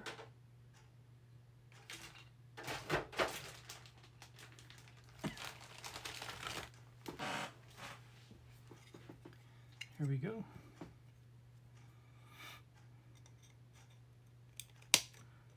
Just like our car. Only electric I have that are on 10 are bashers. You wouldn't... Yeah, I mean, it's still just a track. I mean, you don't necessarily need to race it. I mean, I'm sure you can even bring like a four-wheel drive slash and have fun there, just trying to navigate it. I brought a TT-02 buggy there to make a video. I think I broke something on that car before I was able to finish it. I don't remember. But yeah, I think you should go check it out. It's probably really close to you. So the diff cover has one end that's open, and you can see that groove. That's for the bearing, so it's going to point towards the spur gear like this. And let's lock it down with 4 more screws. Oh, it's not that. Yeah, I need to buy like a $300 webcam, and I just don't want to do that right now. I would much rather buy another kit than to spend $300 on a webcam, even though it helped me. But I'll see how the streams go. If it's something that is going to go well. I don't even know what it means to be a partner. I don't even know what all that means. But I'll figure it out. Or affiliate, or partner, whatever. So we'll see how this stream goes. I think there's an audience for this. If they know about it, I think they'll watch. I see a lot of creator channels. Hobby creator channels, and I think that's great. This is a great environment to do this. Again, this could, you know, get other people into RC that are, you know, brand new, or they didn't know about RC cars, or they want to get in but they don't know how to get started. I think this is a good medium for me to spread that message. Like recording video but talking to the viewers. Yeah, exactly. Are you planning to finish the body on stream? No, there's no way I can. I might be able to cut it out. And I can definitely do the decals because I did that last night. But I am not going to paint it. I usually paint it in the backyard, and I'm not going to do a whole setup in the backyard. So I will probably just paint it and then And it's just, I think it's just one color, right? It's just the metallic blue. I saw the instructions. I think it's just metallic blue. All right, so I need to double check something from the box, because the next step, we need to determine what the wheelbase is. I'm like 90% sure is the standard wheelbase. 95 probably percent sure. But just in case, I'm going to double check the box, which should tell us TT-02 Subaru. Oh, there it is. Burns livery 252 bus. Image shows 257. What about this kit? It usually says somewhere on the box. Hey, Social. Thanks for joining us. What paints do you use for the body of RC? So it's called a polycarbonate paint. Let me grab a bottle. Let me grab a can and show you. Give me 1 second.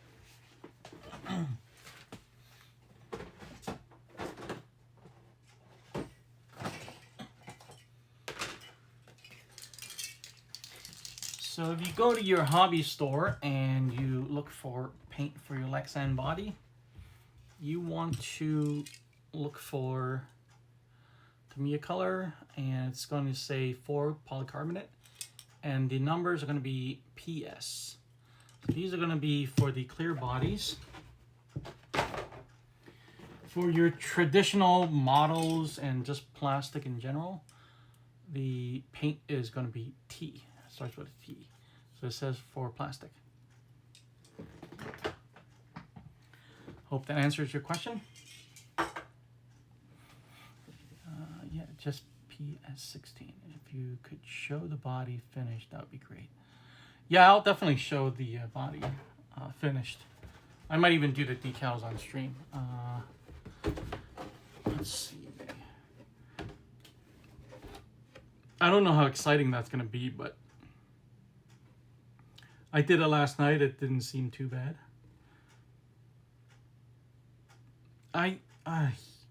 Do you know, Sandwich, if it's 257, or I don't think it's going to be a short wheelbase. Actually, let me just Google it very fast. Excuse me, I'm going to use the computer. TT-02 Impreza 99 Tamiya wheelbase 257. Google miracle. First thing comes up. 257. So it's going to not be the short. It's going to be the regular. And I think that's where the paper comes in. The extra manual. Let's see where it is.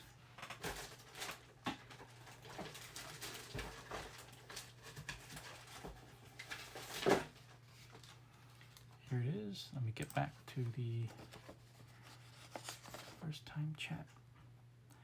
Hey, Social, make sure you follow me, and I'll be back tomorrow to keep working on this kit. So this is for this particular chassis, the Rally. So there's the instructions, kind of like what's going on over here.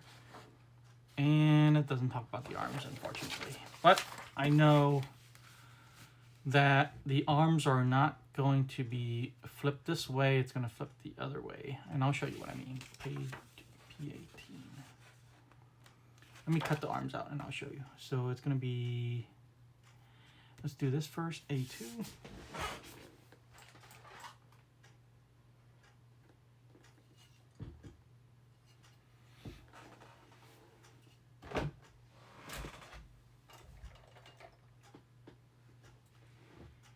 A2 is right here.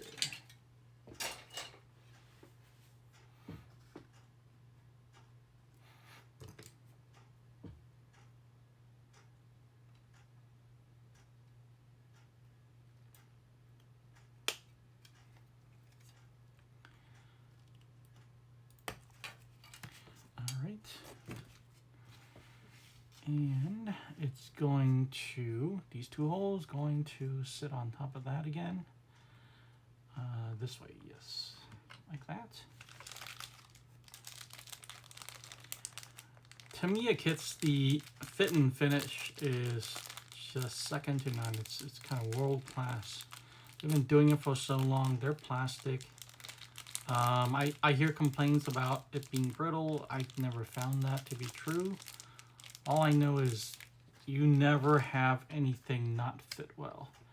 Everything fits perfectly. There's some really high quality molding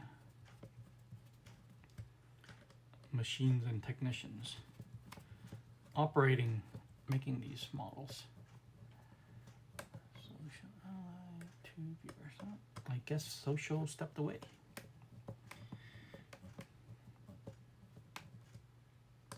Oh, 3 followers. Thank you, guys. Thanks for following. Again, tell your friends. I will be back the same time tomorrow.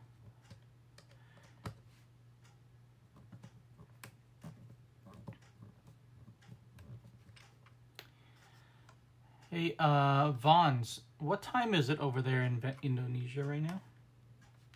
I'm just curious. It's 11:45 p.m. here in Los Angeles. I'm just curious what time it is over there. Let's find those 2 arms.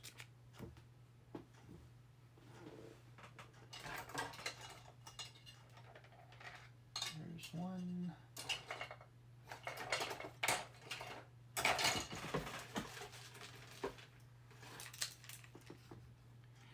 I do a lot of Tamiya scale model kits and they fit really good and enjoy. Yeah, exactly. When I was younger, I built model kits. I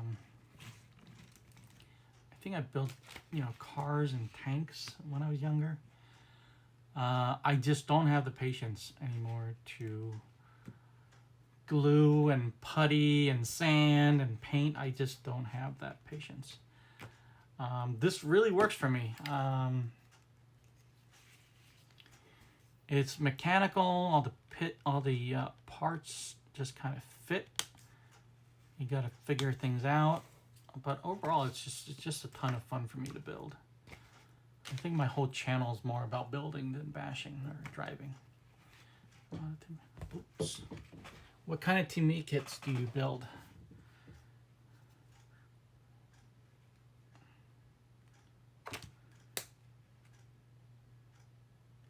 Does Tamiya have planes? I don't remember.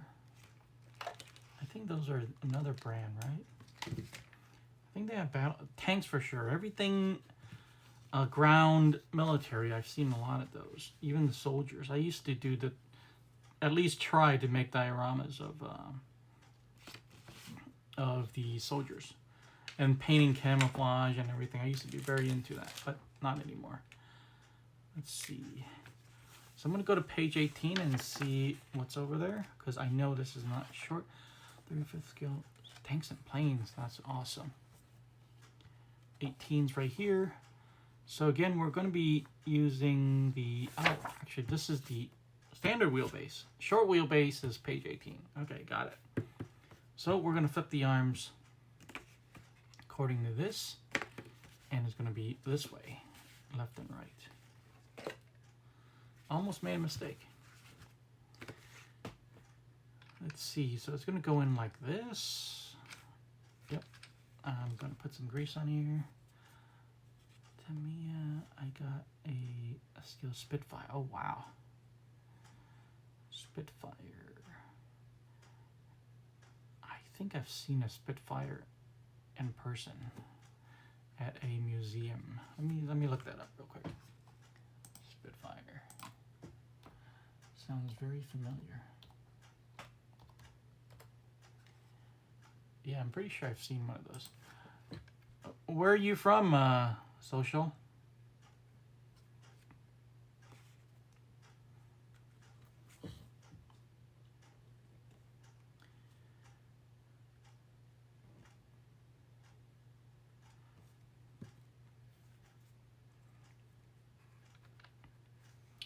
Just ordered the rest of what I need for finish my kit. Battery, motor, heatsink, hop-up shocks, metallic. Which hop-up shocks did you get? Tag blue and gold, lacquer paint for wheels, and wing. Not quite right. I have to stop on my gosh. From the UK. Oh, cool. What part of the UK?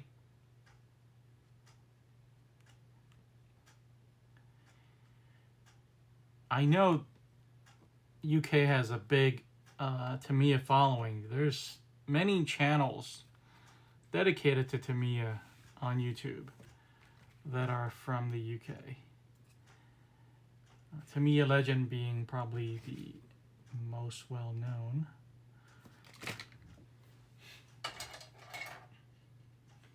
I am years behind those guys. Alright, here we go. I need A7, which is this piece again.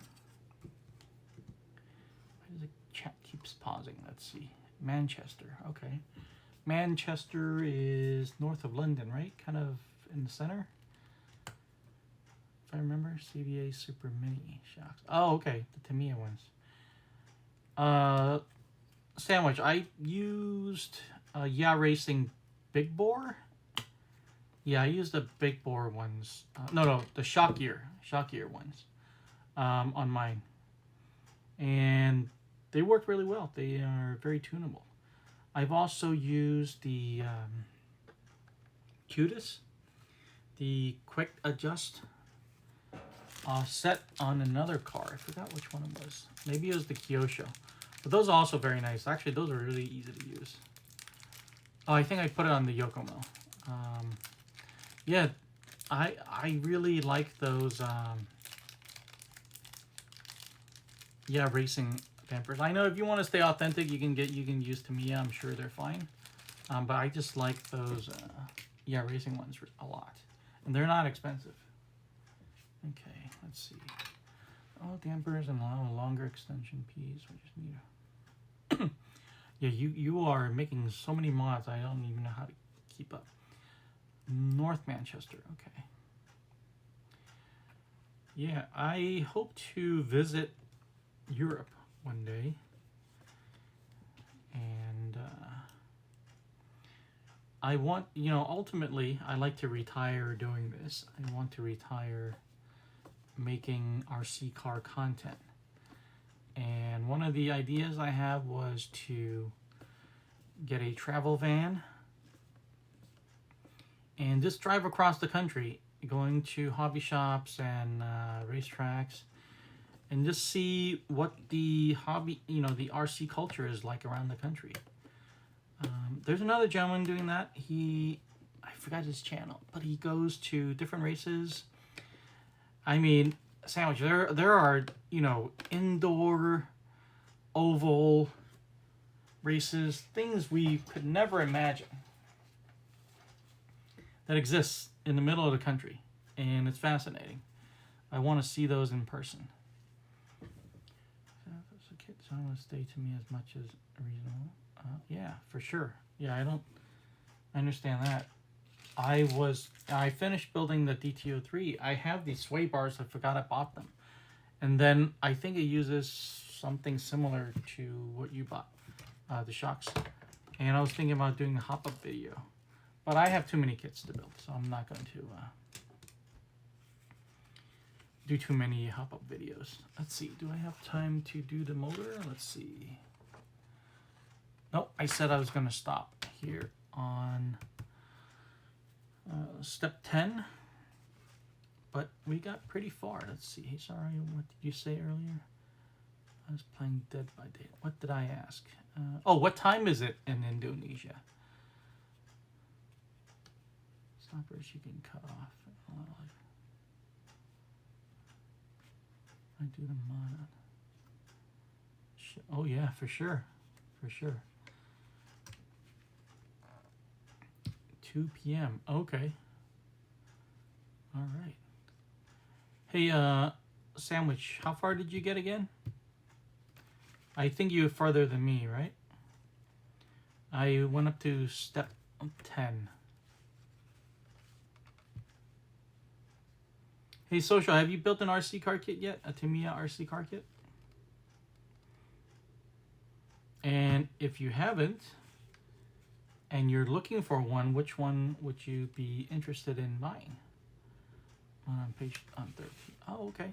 Yeah, I'm right behind you then. Yeah, I'm right behind you. Right here, 13. Yeah, so I'll catch up with you tomorrow. I want to explain the pinion gear and the gear ratios and the motor mount. And I'm going to I'm not going to run out of time. I can stream as long as I want, but it is going to be midnight very soon. No. Okay. I have motor mounted in on 13. Do you have a 13 tooth pinion? When you say 13, mounted in on 13. No, 13 would be on the other side, no? Oh, no, 13, step 13. Oh my god, it's getting late. I thought you meant the motor mount. I was not building until I get the shocks and forces I meant on. Okay. Alright. Hey, if you ever, Social, if you're ever looking for a kit, oh, let's see, I'm more into scale models, more so TV, like I'm building. Oh, okay. I like the building process of RC. Yeah. I watched some videos of people building model kits. And fascinating how detailed, how steady their hands are, and how beautiful everything looks. And I applaud them. I know I cannot do the same, and I know I will get frustrated trying to paint something for 1,000 times. RC car kits are, I think they're a little bit more absolute. This fits here, this fits there, right? Screw this in, screw that in. Only artistic part is the body, and even that's pretty straightforward. You can make it really easy if you want. You can just use one color and put on the decals. I built, Gundams. I built Gundams when I was younger too, yes. What's the biggest Gundam you have? 14. Spur cover is on. Okay. Spur cover. Let's see where you are. Spur cover. Oh, you're right here. You're on 12. So you stop in 12 and you're on 13. Yeah. I'm like one step behind you. Yeah, the motor is important to explain. I'll start by talking a little bit about brushed and brushless motors tomorrow, and how to read the gear ratios. I hope I can explain it clearly tomorrow. How to adjust the gear ratios based on the pinion gear. And there are some hop-ups for the spur gear and a smaller spur gear to make the car even faster. Perfect grade unicorn. Hold on, let me see. Perfect grade unicorn. Perfect grade unicorn. Get a little sight. Whoa, that's, how tall is that? Let's see. Wow. That is awesome. Let's see. Dimensions 15. Is it about 15 inches? Is it about like a foot tall? I think the dimensions is the box. So is the model itself like a foot tall? That is really nice. Do you have an Instagram? Social? Oh, killer. I thought you were social. Sorry about that. I built a Mega 1. Perfect. Oh, that's Vaughn. What am I need to get better at reading chat, because I just read it and the green is kind of confusing me. So social is a darker muted green, and Vaughn is a little bit brighter green, and I got them confused. Sorry about that, Vaughn. Oh, it's tall. Yes, I do. Yeah. Okay. I built a Mega one time, 148. Wow. I can build it. I just don't want to paint it. You know, sitting there painting every panel and stuff, and then waiting and putting the putty on and then sanding it. I just can't do it. Build mega size, but it's expensive. Yeah, everything's expensive. Well, gentlemen, I think I'm going to call the stream right here. Today I started the TT-02 Subaru Impreza 99 Monte-Carlo car kit. And I unboxed it for you guys, and I also built steps 1 through 10, the differential, gearbox front and back. I also built the drive shaft here in the middle, propeller shaft in the middle. So in the next stream tomorrow night, I'm going to start at step 11, which is the motor. Like I said, I'm going to talk about a few things about motors and gear ratios, and then we're going to finish the lower arms.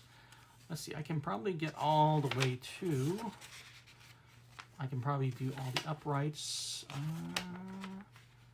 and the steering. I can probably get up to 25, and then 26 would be C bag, C parts bag, and the electronics. So tomorrow night, I'm going to try to get to step 25 from the lower arms to the uprights and steering. So, thank you guys for joining me. Thanks for following. If you have any feedback, I mean, Sandwich can come chat with me in Discord. Actually, I'm going to start my own Discord server, and I'm going to focus on only Tamiya. And I even want to drill it all the way down to just a TT-02. We'll see how it goes.